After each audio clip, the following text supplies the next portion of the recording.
अथ चतुर्थोध्यायः।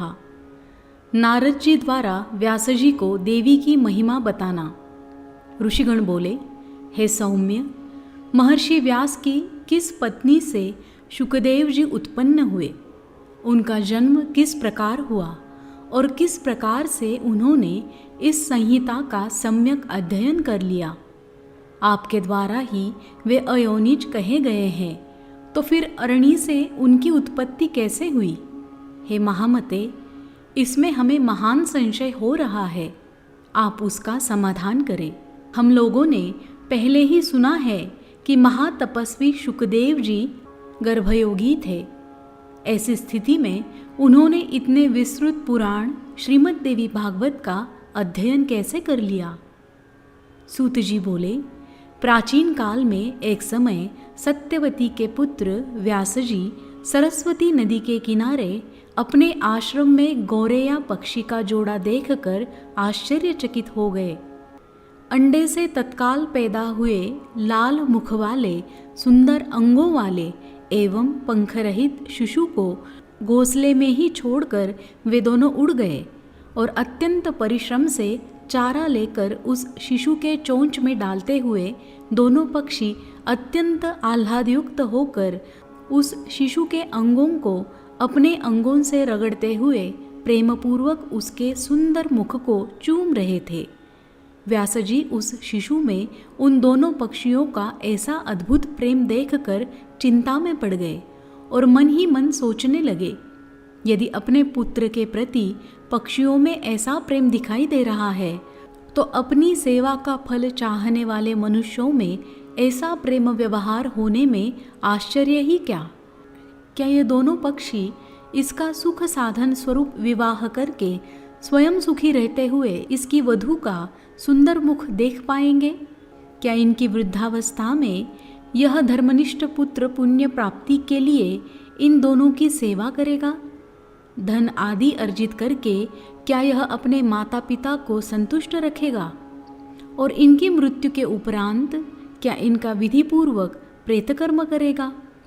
अथवा क्या गया तीर्थ जाकर यह बालक उनके श्राद्ध आदि कर्म करके उनका उद्धार करेगा तथा उनके परलोक साधन हेतु क्या यह विधि पूर्वक नीलोत्सर्ग नील वृषभ छोड़ने का कर्म करेगा?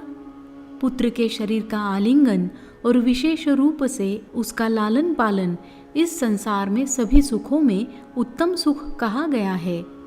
पुत्र रहित मनुष्य की न तो सद्गति होती है और न तो उसे स्वर्ग की ही प्राप्ति होती है। अतः परलोक साधन के लिए पुत्र से बढ़कर अन्य कोई उपाय नहीं है। मनु आदि ऋषियों ने भी धर्मशास्त्रों में कहा है कि पुत्रवान मनुष्य स्वर्ग प्राप्त करता है और पुत्रहीन व्यक्ति को स्वर्ग कभी प्राप्त नहीं होता। इस बात में अनुमान की कोई आवश्यकता ही नहीं है, अपितु यह प्रत्यक्ष रूप में भी देखा जाता है। साथ ही यह वेद स्मृति आदि का भी सनातन वचन है कि पुत्रवान मनुष्य पापों से मुक्त हो जाता है। रोगावस्था में तथा मरण काल में भूमि शैया पर पड़ा हुआ संतानहीन प्राणी दुखित होकर अपने मन में विचार करता है कि मेरे घर में पर्याप्त धन है, अनेक प्रकार के पात्र है तथा मेरा यह भवन भी अत्यंत सुंदर है, किंतु अब इन सब का स्वामी कौन होगा? चूँकि मृत्यु काल में उस प्राणी का मन अति दुखी होकर भ्रमित होता रहता है, इसीलिए उस भ्रांत मन वाले प्राणी की दुर्गति अवश्य ही होती है। इस प्रकार अनेकानेक चिंतन करके और बार बार लंबी तथा गर्म सांसें लेकर सत्यवती पुत्र व्यास जी का मन अत्यंत खिन्न हो गया। इसके बाद मन में बहुत सोच विचार करके अत्यंत दृढ़ निश्चय करके वे तपश्चर्या के लिए मेरु पर्वत पर चले गए। उन्होंने मन में विचार किया कि मैं विष्णु, रुद्र, इंद्र, ब्रह्मा, सूर्य, गणेश, कार्तिकेय, अग्नि एवं वरुण, इन देवताओं में किस देवता की आराधना करूं, जो वर प्रदान करने में उदार तथा अभीष्ट फलों को देने वाला हो।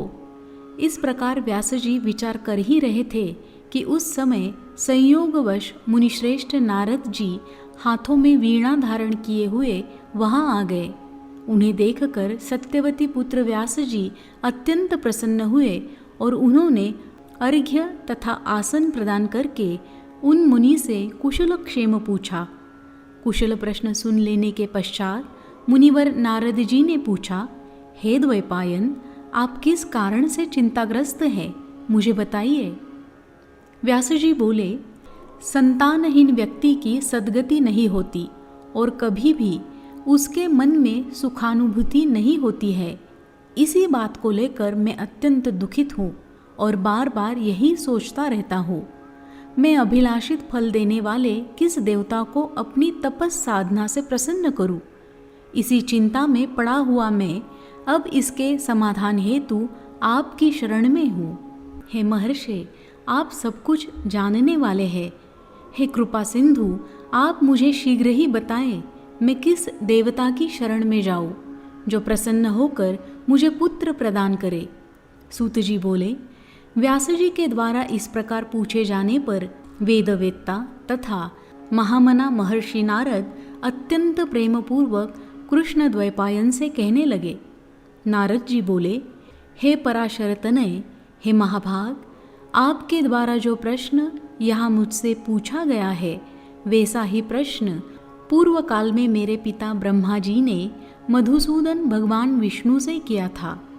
मेरे पिता ब्रह्मा जी कौस्तुभ मणि की प्रभा से दीप्तिमान, शंख चक्र गदा और पद्म धारण करने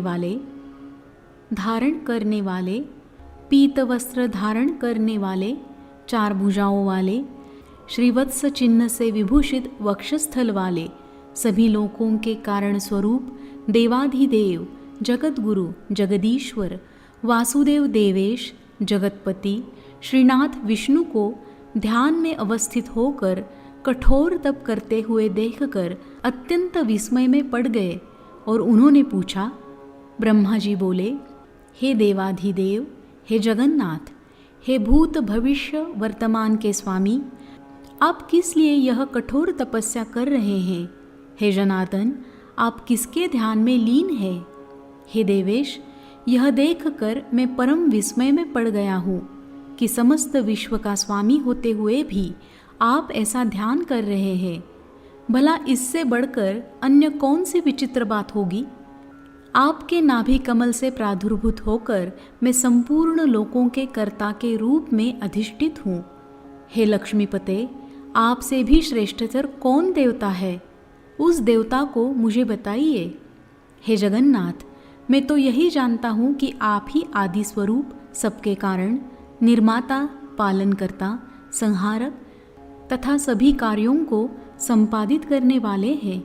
हे महाराज, आपकी इच्छा से ही मैं इस जगत के रचना कार्य में प्रवृत्त होता हूँ और सदा आपके ही आदेश से शंकर जी प्रलयावस्था में जगत का संहार करते हैं।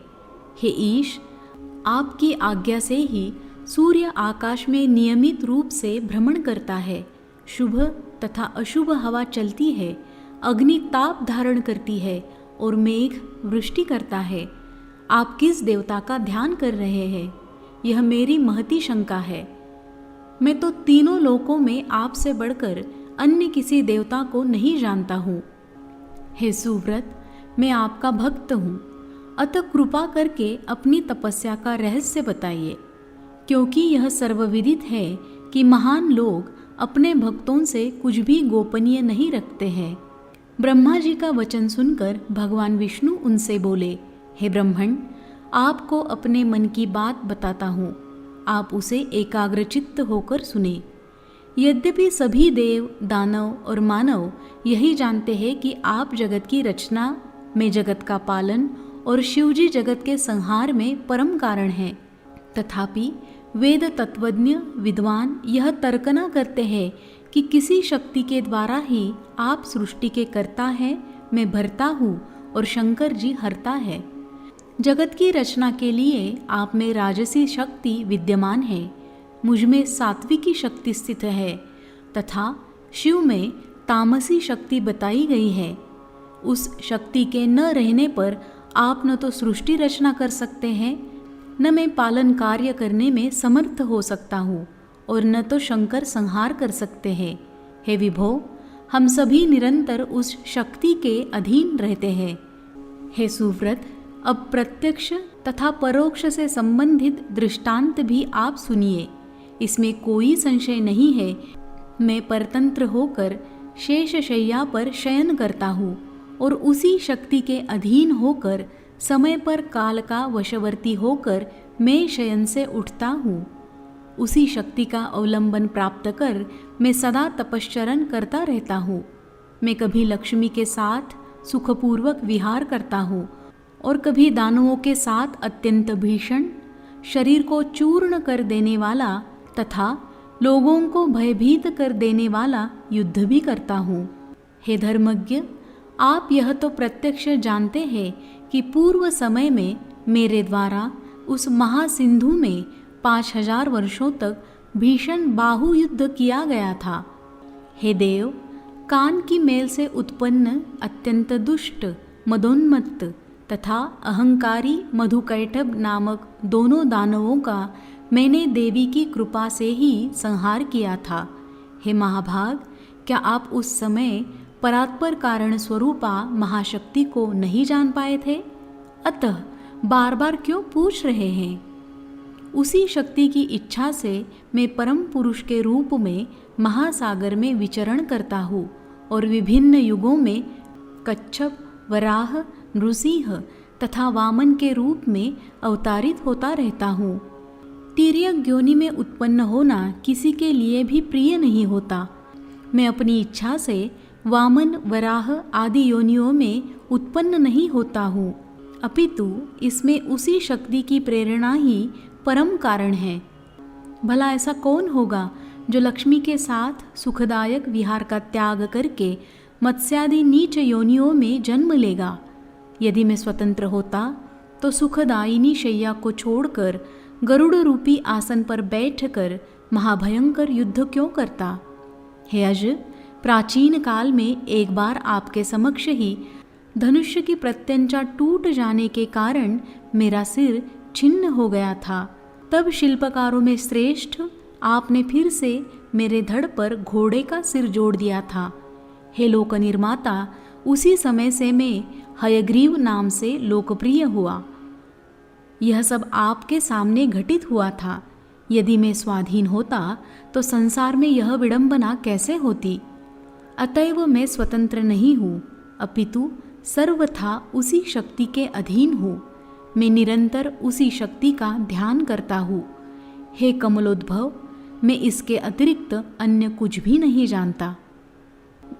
नारद जी बोले, हे व्यास जी, भगवान विष्णु ने ब्रह्मा जी से इस प्रकार कहा था, हे मुनिश्रेष्ठ, मेरे पिता ब्रह्मा जी ने ये सब बातें मुझसे कही थी।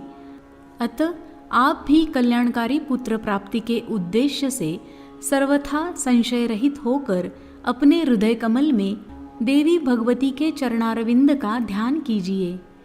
वे देवी आपके समस्त अभिलाषित फलों को अवश्य प्रदान करेगी।